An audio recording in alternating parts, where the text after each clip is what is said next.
Here's Adriana Mello, and you're watching Ethan Van Sciver on Comic Artist Pro Secrets.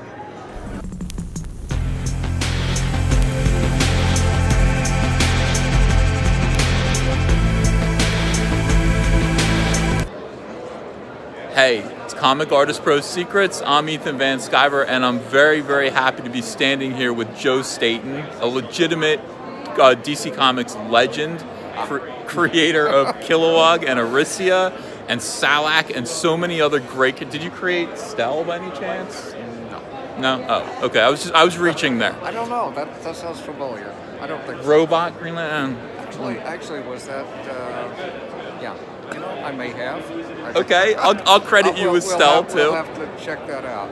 So we're gonna do a commentary track of the first appearance of Kilowog, and it's also, I think, the first appearance of Salak as well, and I think Aricia, but Kilowog is of course my favorite, so that's the one that we're gonna focus on. Is that okay? That's good. All right, let's go do it.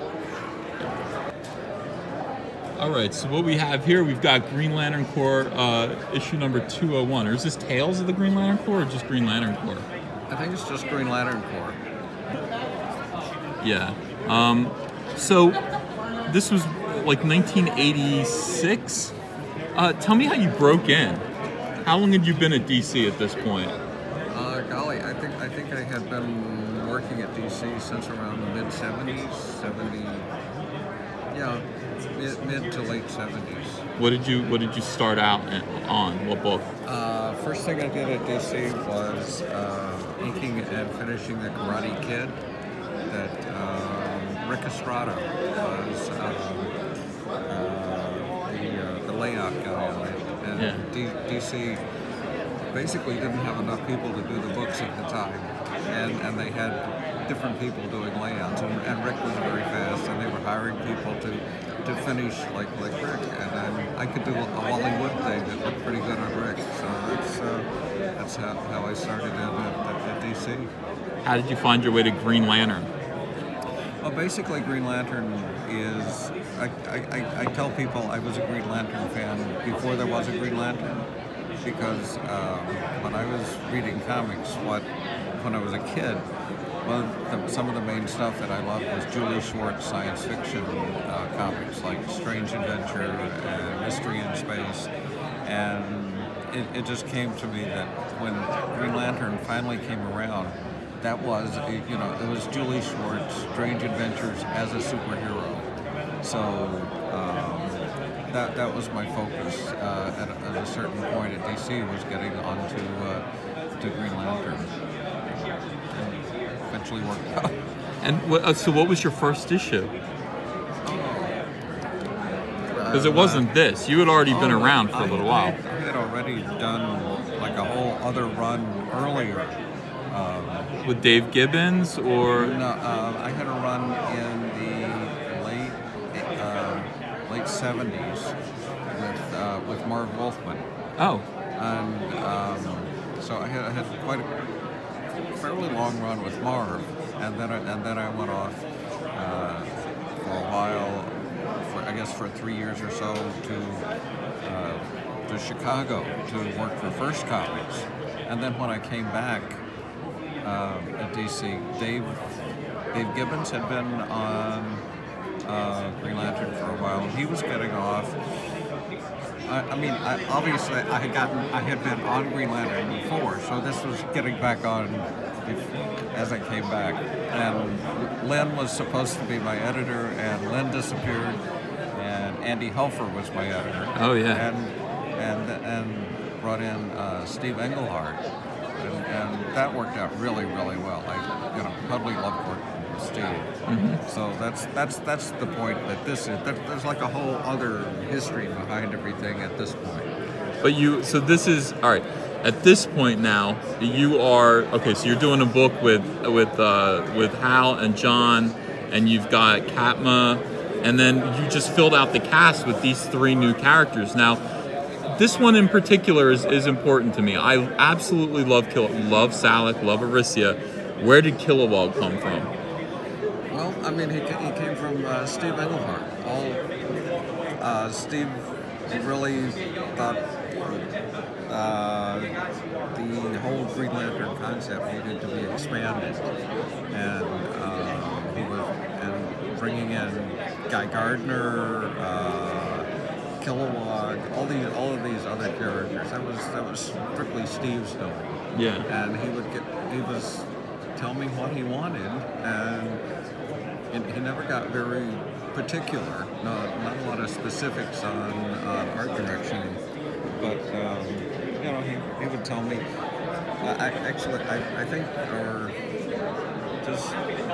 it kind of told me the concepts for Kilowog, and he's a big gruff guy, but he's got a good streak too, that sort of thing.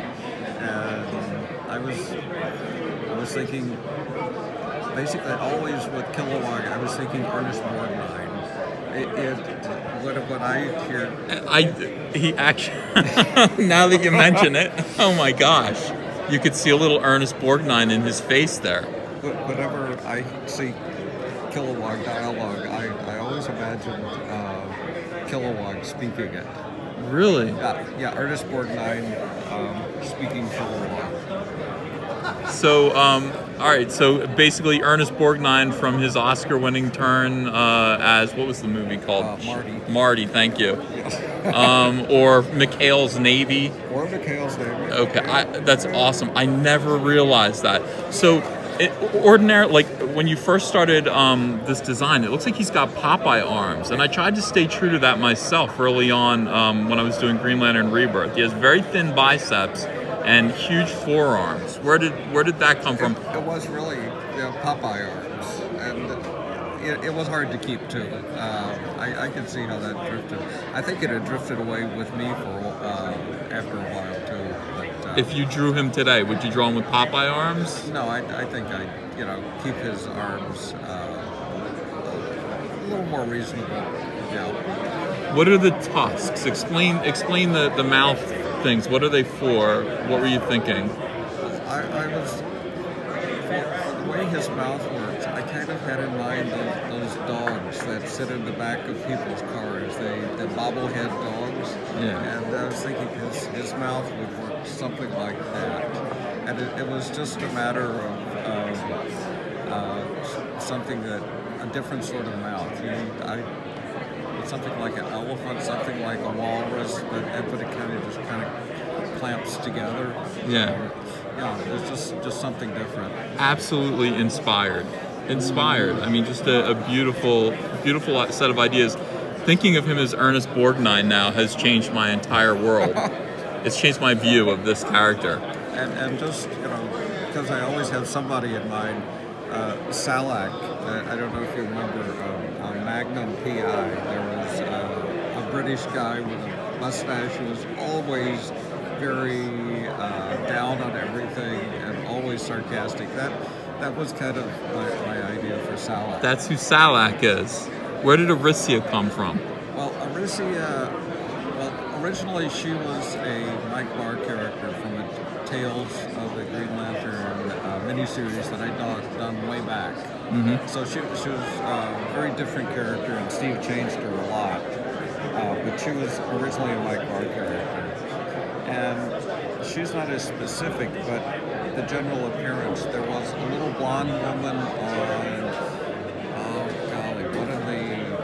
maybe it was Dynasty, something like that. Yeah. And it kind of had her in mind, but she was never quite that specific. So there's a lot of TV involved in your thinking in the 1980s when you're working on Green Lantern. It kind of worked that way. I generally think about old movies or TV shows or something like that. It's, visual things pop up and sounds come with them. Do you think of animals? Like, when I look at Kilowog, I always think like, okay, gorilla, pig, elephant. Does that happen, or is it just? I never actually thought of him with a pig looking. I have run into that. A lot of people see him as a pig, but I didn't really have that in mind. But definitely elephant.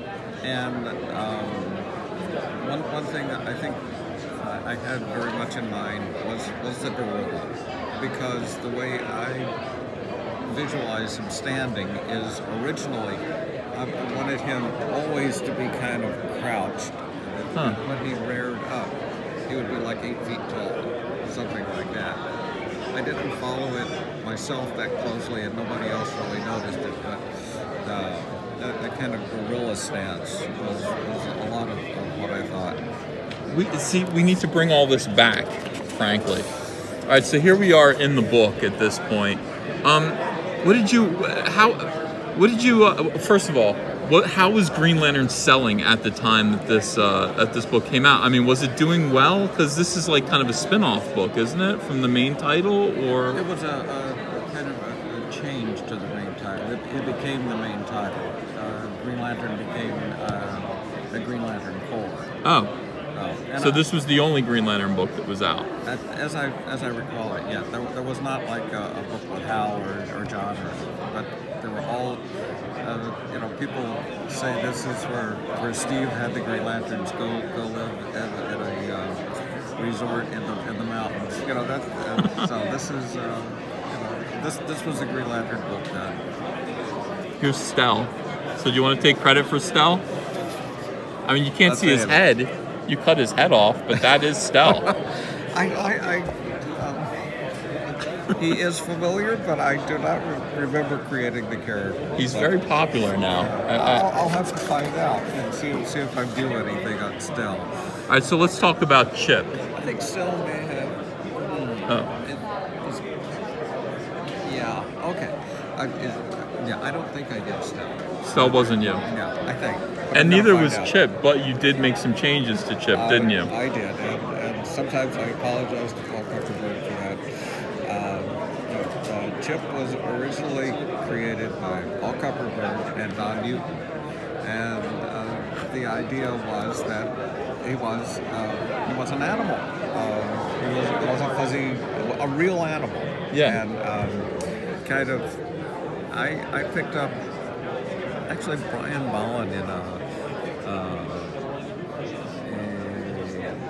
Who's Who page or something had drawn Chip and had drawn him to look more like a cartoon animal than a real chipmunk or anything. And I kind of picked up on what Brian had done, and I kind of went from there. And when I draw things that are vaguely cartoony, they wind up looking more cartoony. And Chip. Fantastic.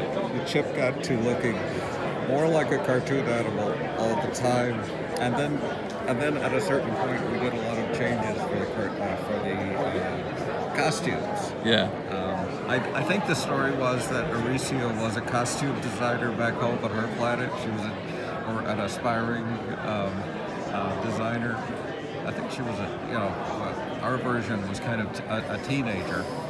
And she designed new costumes for everybody.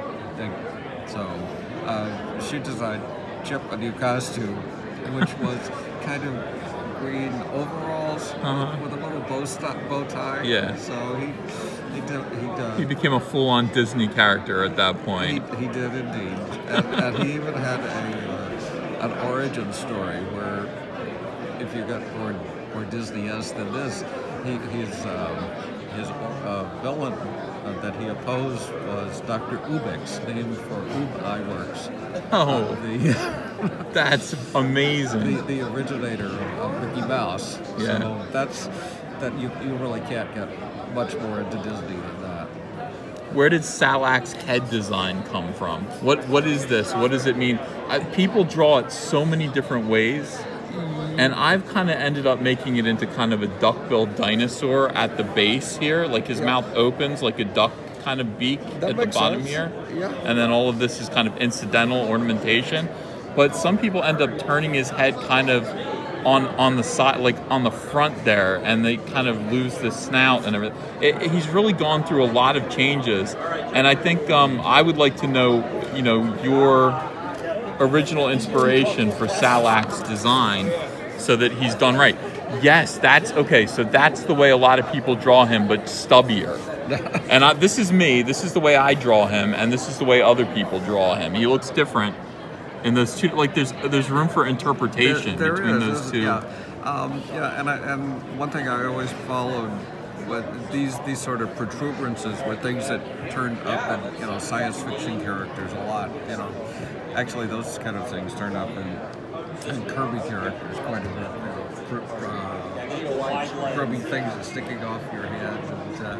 But people call him a pickle puss, and I think that's appropriate because he looks kind of like a pickle, and the idea of what his personality was very Salty. very salty and very pickly and yeah, sourpuss. Yeah. Yeah.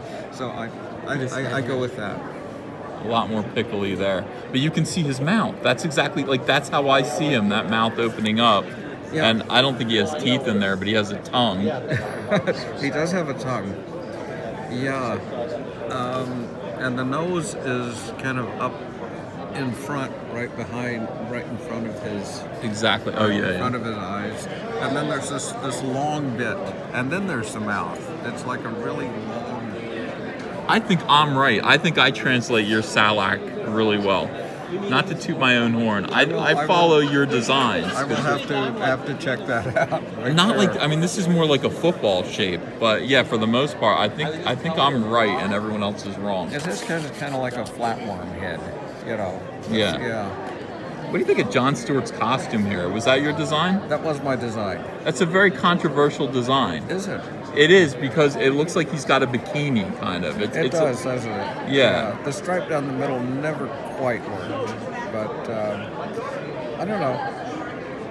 Yeah, it kind of works on Katmatui. It's the same design. Well, it sure does. Yeah, but it doesn't. Because it looks like a bikini. But I like. There have been versions of John that keep the collar part and drop the middle part and have just trunks. And there's I think I've seen an action figure like that, and that looks nice. I think. Nowadays, yeah, like it's just this part and then nothing. This is all black and then boots. And I think that's okay. There's just so much black area here. It does need to be broken up with more green. I wish they'd all wear just like the same uniform, but I guess a little variety is the spice of life. Well, that was one of Steve's main things. We had people made the idea that the Green Lantern was all too much. All Green Lanterns were the same character. They all had the same powers. They all had the same costumes. So Steve wanted to differentiate them, personalities and the costumes. Yeah. So when they all had the same costume, that didn't bother me because I figured all Mounties have the same costume. But King of the Royal Mounted is a different person from Sergeant Preston. So that's how I always look. I always thought the Green Lanterns were like Mounties in space, so that didn't bother me. But when Steve wanted different costumes, I was fully in for it and tried to come up with different ways to break them up. But, I mean, it's good. I just, like, when the symbols change, like, you've got the symbols consistent. And that's like the right thing to do, I think, just because it's like a police badge. But that was my thought. That's a badge. Yeah. Oh my gosh, you're drawing sonar. What were your thoughts about Green Lantern's villains, and who were your favorites, and who might be your least favorite? Well, a lot of Green Lantern's villains are pretty goofy. Yeah. Sonar, Goldface, but by far, Black Hand I thought turned out to be a good character. He certainly had a good design. Yeah. But of all the brilliant things that I think Steve Englehart did, he did create by far the goofiest villain. His name was Truck, and T-R-U-K, and his power was he would run over people, and he had a costume that was like the front of a semi, and his head would stick up in the part that would be the windshield, and Didn't catch on. I mean, they never caught on. So I'm sure somebody could have worked out a design that would have worked for the character, but it wasn't me. Star Sapphire. What are your thoughts about Carol Ferris? I always liked Carol. the two personalities, and as you've got into really strange, perverted stuff with Carol and with her and Hector Hammond, where she was kind of driving Hector berserk, him being like totally unable to move, and her taunting him. So actually, some of Steve's stuff was a little racy for its time. Getting into what the motivation of a character like Star Sapphire would be. Yeah. But I thought the original costume was very good. The Gil Kane. It's so classy. It reminds me of like late 50s sci-fi. It does. It's so atomic age, you know. It's beautiful. Less so now. Nowadays, it's a lot more racy. Beautiful work. I appreciate it. I only said I'd keep you for 15 minutes. You were good enough to stay for 20. I really am grateful. You have done so much for Green Lantern. Green Lantern fans all over the world have to salute you, and I'm one of them. I absolutely am inspired by daily and grateful for your work. So thank you very much, Mr. Staton. Well, thank you. I appreciate the attention.